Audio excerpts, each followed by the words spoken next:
ਬਸ ਮੈਂ ਜਦੋਂ ਘਰ ਆਉਣਾ ਤਾਂ ਲੜਦੇ ਸੀ। ਠੀਕ ਹੈ।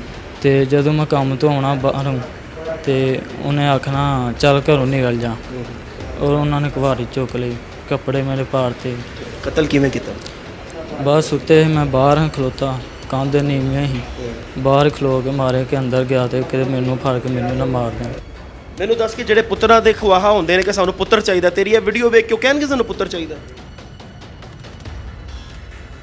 अस्सलाम वालेकुम नाज़रीन, मैं हूं आपका मेज़बान उमर बलोच और आप देख रहे हैं उर्दू वायरल। नाज़रीन, एक सफाक दरिंदा मेरे साथ मौजूद है, माँ बाप को कत्ल किया है, 14 से 15 गोलियां सोए हुए उनके जाके सीनों में दाग दी हैं और वो बेचारे सोए सोए अब ही नींद सो गए हैं।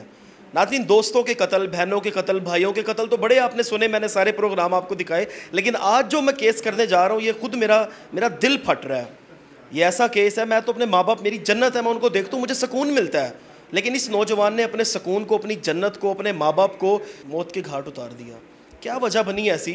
आखिर क्यों? क्योंकि हाथ कांपते हैं इंसान के। सोचो तो इंसान कहता है मैं अपने आप को मार लूँ, मैं गर्क हो जाऊँ, लेकिन माँ बाप को तो कुछ तकलीफ पहुँचे तो इंसान का कलेजा फट जाता है। भाईजान की नाम है तुहाडा? अली हसन। अली हसन साहब, की वजह बनी कि तुसी अपने माँ बाप ਨੂੰ ਸੁੱਤੇ ਹੋਏ ਸਵਾ ਹੀ ਦਿੱਤਾ? ਬਸ ਮੈਂ ਜਦੋਂ ਘਰ ਆਉਣਾ ਤਾਂ ਲੜਦੇ ਸੀ। ਠੀਕ ਹੈ। ਹਮਸਾਏ ਸੀ ਘਰ ਦੇ, ਉਹ ਉਹਨਾਂ ਨੂੰ ਆ ਕੇ ਘਰ ਦੀ ਅੰਮੀ ਮੇਰੀ ਨਵੀਂ ਨੂੰ ਆਂਦੇ ਸੀ ਅੱਛਾ ਕਿ ਮਤਰੇਈ ਲਾਦ ਨਹੀਂ ਬਣਦੀ ਤੇ ਆਪਣੀ ਤੂੰ ਬਣਾ, ਆਪਣਾ ਬੱਚਾ ਹੋਵੇ ਤੇਰਾ। ਮਤਲਬ ਹਮਸਾਇਆ ਨੇ ਜਾ ਕੇ ਜੀ ਮਤਰੇਈ ਔਲਾਦ ਨਹੀਂ ਬਣਦੀ, ਤੂੰ ਆਪਣਾ ਆਪ ਬਚਾ ਲੈ, ਉਹਨਾਂ ਨੂੰ ਜਾ ਕੇ ਕਤਲ ਕਰ ਦੇ, ਬਚ ਜਾਏਗਾ ਤੂੰ, ਇਹਨੂੰ ਇਹ ਕਹਿੰਦੇ ਸੀ? ਨਹੀਂ, ਉਹਨਾਂ ਨੂੰ ਆਂਦੇ ਸੀ ਕਿ ਤੂੰ ਘਰ ਜੋ ਨਹੀਂ ਵਰਨ ਦਿੰਦੇ, ਉਹਨਾਂ ਨੂੰ ਭੜਕਾਉਂਦੇ ਸੀ ਤੇਰੇ ਬਾਰੇ? ਹਾਂਜੀ, ਤੇ ਲੜਨਾ ਮੈਂ ਕਿ ਮੈਨੂੰ ਕਿਉਂ ਨਹੀਂ ਵਰਨ ਦਿੰਦੇ, ਤੇ ਉਹ ਆ ਕੇ ਆਂਦੇ ਕਿ ਮਤਰੇਈ ਲਾਦ ਨਹੀਂ ਕਦੀ ਬਣੀ, ਆਪਣੀ ਜਿਹੜੀ ਨਾ ਆਪਣੀ ਹੁੰਦੀ ਸੀ। ਤੇ ਜਦੋਂ ਮੈਂ ਕੰਮ ਤੋਂ ਆਉਣਾ ਬਾਹਰੋਂ ਤੇ ਉਹਨੇ ਆਖਣਾ ਚੱਲ ਘਰੋਂ ਨਿਕਲ ਜਾ, ਜਿੱਥੇ ਮਰਜ਼ੀ ਰਹਿ। ਤੇ ਮੈਂ ਚਾਚੇ ਤਾਂ ਘਰ ਰਹਿਣਾ ਤੇ ਉਹਨਾਂ ਨਾਲ ਲੜਦਾ ਕਿ ਜਦੋਂ ਮੈਂ ਨਹੀਂ, ਅੱਬੂ ਮੇਰਾ ਲੜਦਾ ਕਿ ਤੂੰ ਜਦੋਂ ਮੈਂ ਨਹੀਂ ਰੱਖਦਾ ਤੁਸੀਂ ਕਿਉਂ ਰੱਖਦੇ ਹੋ। ਤੇ ਉਹਨਾਂ ਨੇ ਆਖਿਆ ਤੇ ਤੂੰ ਜਾ ਯਾਰ, ਤੇਰਾ ਪਿਓ ਸਾਡੇ ਨਾਲ ਲੜਦਾ। ਮੈਂ ਗਿਆ ਫਿਰ ਘਰ ਤੇ ਮੈਂ ਆਖਿਆ ਤੇ ਫੁੱਫੋ ਹੋਰਾਂ ਕੋਲ ਵੀ ਇੱਕ ਦਿਨ 2 ਦਿਨ ਗਿਆ, ਚਾਚੂ ਕੋਲ ਵੀ ਗਿਆ, ਤਾਏ ਕੋਲ ਵੀ ਗਿਆ। ਉਹਨੇ ਆਖਿਆ ਤਾਏ ਨੇ ਯਾਰ ਤੇਰਾ ਤੇ ਅੱਬੂ ਅੱਗੇ ਸਾਡੇ ਨਾਲ ਲੜਦਾ। ਚਾਚੂ ਕੋਲ ਜਾ, ਚਾਚੂ ਨੇ ਆਖਿਆ ਯਾਰ ਤੇਰਾ ਪਿਓ ਡਾਡਾ। ਉਹਨੇ ਆਖੀਏ ਤਾਂ ਉਹਨੂੰ ਜਿੰਨੇ ਮੰਨ ਲੈਣੀ ਤੇ ਤੂੰ ਯਾਰ ਹੋਰ ਕਿਸੇ ਕੋਲ ਜਾ, ਫੁੱਫੀਆਂ ਕੋਲ ਜਾ। 2 ਦਿਨ ਮੈਂ ਪਹਿਲਾਂ ਫੁੱਫੋ ਹੋਰਾਂ ਕੋਲ ਗਿਆ, ਫੁੱਫੋ ਹੋਰਾਂ ਨੇ ਆਖਿਆ ਚਲੋ ਹਜੇ ਮੈਂ ਠੀਕ ਨਹੀਂ ਆਵਾਂਗੀ। ਤੇ ਪਿੰਡ ਫਿਰ ਮੈਂ ਵਾਪਸ ਆ ਗਿਆ ਤੇ ਆਣ ਕੇ ਤੇ ਉਹਨਾਂ ਨੂੰ ਆਖਿਆ ਮੈਂ ਕਿਹਾ ਮੈਨੂੰ ਅੱਬੂ ਜੀ ਇੱਕ ਕਮਰਾ ਹੀ ਦੇ ਦਿਓ, ਮੈਂ ਇੱਥੇ ਰਹਿਣਾ, ਮੈਂ ਹੋਰ ਕਿਤੇ ਨਹੀਂ ਜਾਣਾ ਹੈ। ਉਹਨੇ ਆਖਿਆ ਤੇ ਨਹੀਂ ਅਸੀਂ ਨਹੀਂ ਵਾਰਨਾ। ਉਹਨਾਂ ਮੈਂ ਉੱਥੇ ਬਹਿ ਗਿਆ, ਮੈਂ ਕਿਹਾ ਅੱਬੂ ਬੜੀ ਮਾਰਨਗੇ ਚਪੇੜਾਂ ਚਪੂੜਾਂ, ਅੱਗੇ ਵੀ 5-6 ਸਾਲ ਹੋ ਗਏ ਨੇ ਇਸ ਤਰ੍ਹਾਂ ਹੀ ਮਾਰਦੇ ਕੁੱਟਦੇ ਸੀ। ਔਰ ਉਹਨਾਂ ਨੇ ਕੁਹਾੜੀ ਚੁੱਕ ਲਈ, ਕੱਪੜੇ ਮੇਰੇ ਪਾੜਤੇ, ਸਾਰੇ ਗਾँव ਵਾਲਿਆਂ ਨੂੰ ਪਤਾ ਹੈ। ਲੇਕਿਨ ਉਹ ਕੁਲਹਾੜੀ ਉਹਨਾਂ ਨੇ ਮਾਰੀ ਨਹੀਂ ਕਿ ਤੇਰੇ ਕੋਈ ਹੱਥ ਉੱਤੇ ਜ਼ਖਮੀ ਹੋ ਗਿਆ ਹੋਵੇ, ਕੋਈ ਬਾਂਹ ਸ਼ਾਹ ਵੱਡੀ ਗਈ ਹੋਵੇ? ਉਹਨੇ ਸਿੱਧੀ ਨਹੀਂ ਮਾਰੀ, ਉਹਨੇ ਪੁੱਠੀ ਮਾਰੀ ਕਿ ਮੇਰਾ ਪੁੱਤਰ ਹੈਗਾ, ਸਿੱਧੀ ਮਾਰਾ ਕਿਤੇ ਦਿਮਾਗ 'ਚ ਨਾ ਵੱਜੀ, ਇੱਕ 2 ਟੋਟੇ ਹੀ ਨਾ ਹੋਈਏ, ਮੈਂ ਪੁੱਠੀ ਮਾਰਨਾ ਚਲੋ ਥੋੜੀ ਜਿਹੀ ਸੱਟ ਲੱਗੀ ਹੈਗੀ। ਹਾਂਜੀ, ਤੇ ਕੱਪੜੇ ਕੁਪੜੇ ਤੇ ਬਸ ਉਹ ਨਿਸ਼ਾਨ ਪਏ ਸੀ ਉਦੋਂ, ਵਾਹਵਾ 3.5 ਮਹੀਨੇ ਪਹਿਲਾਂ 3।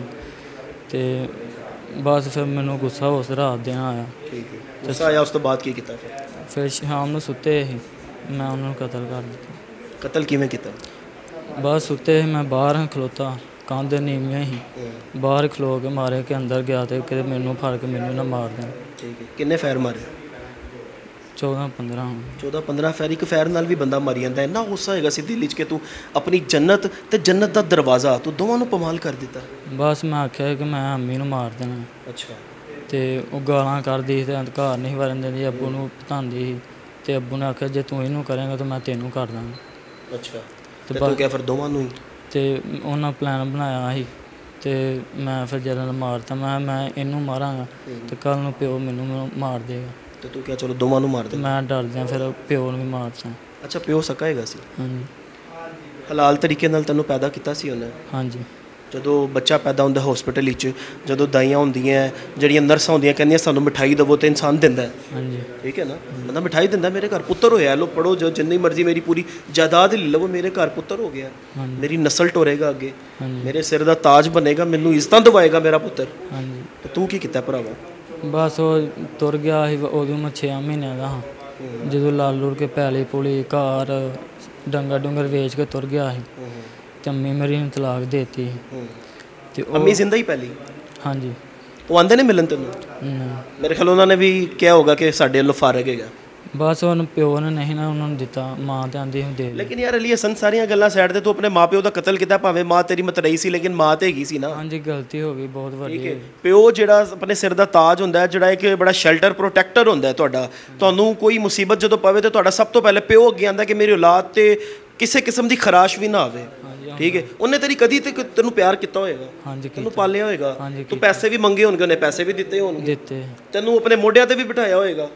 ਹਾਂਜੀ, ਹਰ ਲਿਹਾਜ਼ ਨਾਲ ਉਹਨੇ ਮੁਹੱਬਤ ਕੀਤੀ ਸੀ। ਹਾਂਜੀ। ਲੇਕਿਨ ਤੂੰ ਕੀ ਕੀਤਾ? ਮੈਨੂੰ ਦੱਸ ਕਿ ਜਿਹੜੇ ਪੁੱਤਰਾਂ ਦੇ ਖਵਾਹਾ ਹੁੰਦੇ ਨੇ ਕਿ ਸਾਨੂੰ ਪੁੱਤਰ ਚਾਹੀਦਾ, ਤੇਰੀ ਇਹ ਵੀਡੀਓ ਵੇਖ ਕਿਉਂ ਕਹਿਣਗੇ ਸਾਨੂੰ ਪੁੱਤਰ ਚਾਹੀਦਾ? ਨਹੀਂ, ਤੇ ਤੂੰ ਪੁੱਤਰਾਂ ਦੇ ਨਾਂ ਤੇ ਕਲੰਕ ਸਾਬਿਤ ਹੋਇਆ। ਇਸ ਤਰ੍ਹਾਂ ਹੀ ਹੈ, ਰਾਤ ਨੂੰ ਸੋਈਆਂ ਨਾ ਨੀਂਦ ਆਈ ਜਾਂਦੀ ਸਕੂਨ ਨਾਲ? ਬਸ ਸੌਣਾ ਫਿਰ ਕੀ ਹੁੰਦਾ, 2-3 ਵਜੇ ਤੱਕ ਜਾਗਦੇ ਰਹੀਦਾ, ਸਵੇਰ 5 ਵਜੇ ਉੱਠ ਪਈਦਾ। ਯਾਸ਼ੀ ਮਾਰੀ ਦੀ ਗੱਪਾਂ ਸ਼ੱਪਾਂ, ਟਾਈਮ ਲੰਘ ਰਿਹਾ, ਖੱਤ ਖੁੱਤ ਵੀ ਕਰਾ ਰਿਹਾ, ਕਟਿੰਗ ਵੀ, ਸਭ ਕੁਝ ਓਕੇ ਹੈਗਾ।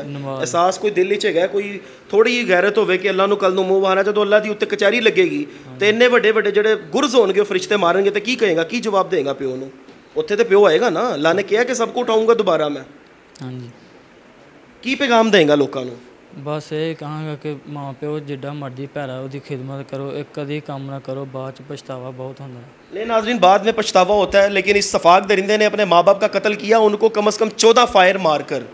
तो ये वीडियो आपको दिखाना बहुत ज़रूरी है। इसका मकसद ये है कि अपने बच्चों को एजुकेट करें, उनको अवेयर करें, उनको तालीम दें, उनको तालीम दे कि भाई इस तरह ज़िंदगी गुजारनी है। क्योंकि ये इंसान जाहिल है, कभी स्कूल नहीं गया, ये पढ़ा लिखा भी नहीं है, लेकिन इंसानियत दिल में होती है। माँ बाप की कदर होती है, जिन्होंने पैदा किया होता है उनकी कदर आपके दिल में होती है कि भाई हमने इनकी कितनी खिदमत करनी है। माँ बाप को तो अगर हल्की सी गर्म हवा भी लगे ना तो औलादों के कलेजे फट जाते हैं, यार ये हमारा माँ बाप है। इतने इतने खिदमत गुजार लोग भी पड़े हुए हैं जिनको प्यार से देखने का सिर्फ सवाब जो है वो हज के बराबर है, और इस सफाक दरिंदे ने अपना हज, अपनी जन्नत, अपना सब कुछ तबाह बर्बाद कर दिया। तो मैं कहता हूँ कि ये किसी भी रियायत का मुस्तहिक नहीं है, सख्त से सख्त इसको सज़ा मिलनी चाहिए। अल्लाह निगहबान।